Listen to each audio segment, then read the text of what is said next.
Hello all, I am Nilesh Ahire. Currently I am pursuing PhD from IIT Bombay. Welcome to my new channel Electro Jobs. इस video में मैंने regarding job opportunities in electrical engineering as well as in all branches of engineering भी cover किया है. आप इसमें देख सकते हैं. Those who don't know what after the engineering, they can see surely this video.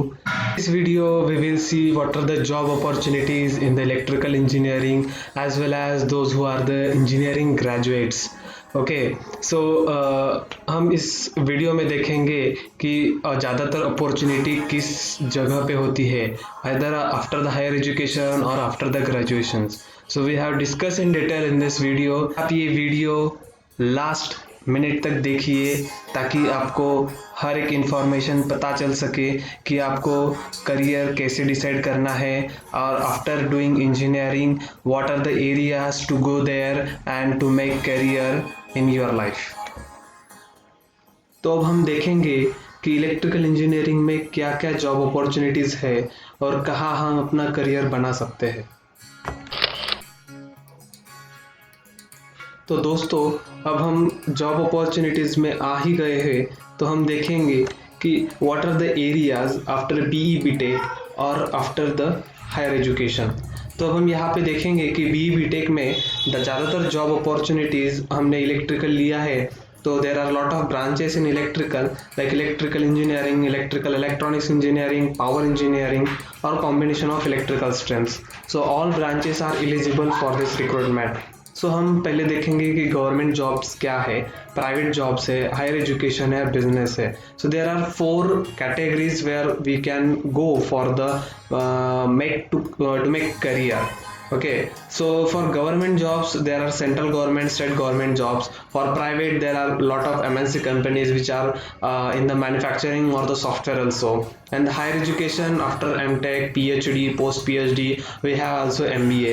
And the business we have new startups, contractorships in the governments and the private. So we will see each and every sector as in detail in the next.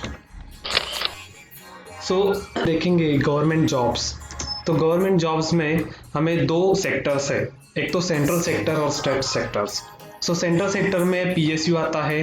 PSU में public sector undertaking companies रहती है. So IOCL, BPCL, ONGC, Bharat heavy electricals limited, PGCIL, POSOCO, NTPC, HPCL, NHPC and other PSUs. There are too many PSUs which are eligible for the electrical engineering और हमें वहाँ पे post मिलते हैं as an assistant engineer और the management post मिलते हैं, management training.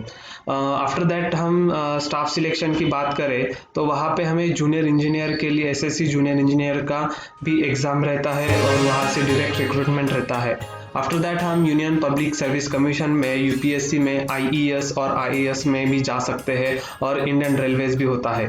अगर हम स्टेट सेक्टर की बात करें तो हमें स्टेट इलेक्ट्रिसिटी बोर्ड्स आता है. सो वहाँ पे जेनको रहता है, जनरेशन में ट्रांसमिशन में ट्रांसको रहता है और हम डिस्ट्रीब्यूशन एंड में डिस्कॉम रहता है. या फिर हम जिला परिषद में जा सकते हैं, वहाँ पे जूनियर इंजीनियर, असिस्टेंट इंजीनियर भी पोस्ट रहते हैं और म्यूनसिपल कॉरपोरेशंस में भी वैकेंसीज रहती है. या फिर सिडको है, म्हाडा है, etcetera. There are too many areas where we can go for the jobs after getting an exam.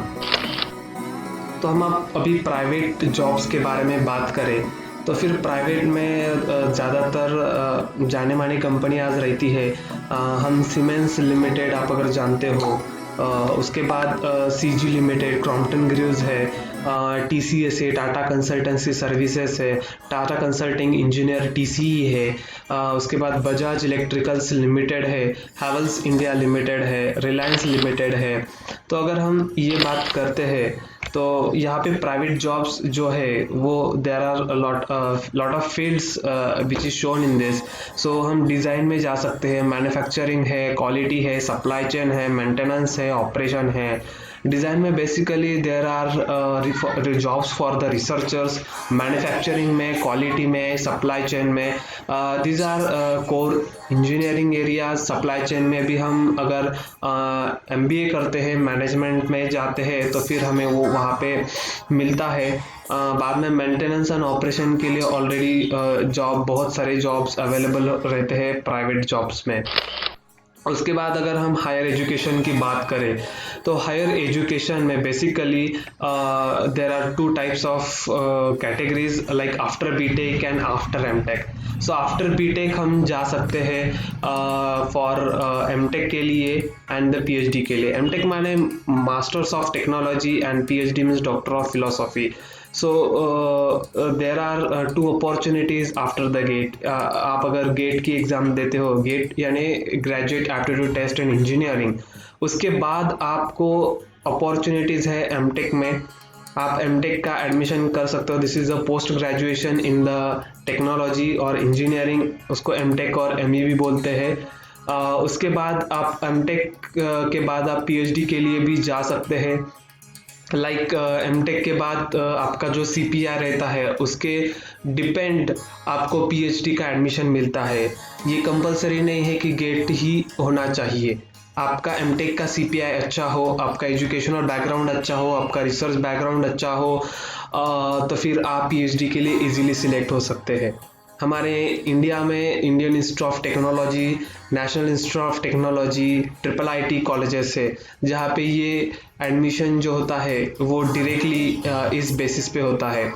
आप अगर देखें तो डायरेक्टली PhD प्रोग्राम भी रहता है, मीन्स आफ्टर द बीटेक। सो ये बेसिकली ये जो क्राइटेरिया है वो मोस्टली जो PhD करते हैं फ्रॉम IIT, लाइक जिनका बीटेक IIT से है, मतलब जिनका CPA अबोव 8 पॉइंटर है और उनको गेट देने की ज़रूरत नहीं, they can go for the direct PhD programme. और हम भी जा सकते हैं जो एमटेक के बाद है, और जिन्होंने जो नॉर्मल कॉलेजेस से है, लाइक गवर्नमेंट कॉलेज है या फिर प्राइवेट कॉलेज है, तो उनके लिए भी डिफरेंट क्राइटेरिया है। और आप पोस्ट PhD प्रोग्राम के लिए भी जा सकते हैं आफ्टर PhD। सो आपको बाहर ज़्यादातर अपॉर्चुनिटीज़ रहती है। आप उसके बाद आफ्टर परस्यूइंग PhD और एमटेक आपको बहुत स्कोप रहता है रिसर्च स्कॉलर में। साइंटिस्ट के लिए पोस्ट बहुत रहते हैं in the national laboratories in India and as well as in the foreign countries. You can go for the faculty position. Academia के लिए बहुत सारे पोस्ट ओपन रहते हैं। और after PhD also you can go for the reputed industry like design and manufacturing. दूसरा एक option है एक बिजनेस। सो बिजनेस के लिए भी बहुत सारी आइडियाज़ होती है। आप एज इलेक्ट्रिकल इंजीनियरिंग आप गवर्नमेंट और प्राइवेट कॉन्ट्रैक्टिंग भी कर सकते हैं, जो कि या फिर ऑडिटिंग रहता है, कंपनी को ऑडिट करना है तो हम ऑडिटिंग का एग्ज़ाम दे के हम वो भी कर सकते हैं। और या फिर फ्रीलांसिंग भी होता है। There are lot of online jobs are available for the freelancing. So this is also one of the type of business. So आप देख सकते हैं कि इतना ज़्यादातर अपॉर्चुनिटीज़ है। तो ये था career opportunities in the electrical engineering as well as those who are from engineering background and those who are recently passing the engineering. Thanks for watching my video. अगर आपको किसी भी बारे में इंफॉर्मेशन चाहिए तो please write into the comment box. जो भी स्टूडेंट्स है उनको टाइम पे गाइडेंस नहीं मिल पाता, तो उनके लिए ये वीडियो बेस्ट है।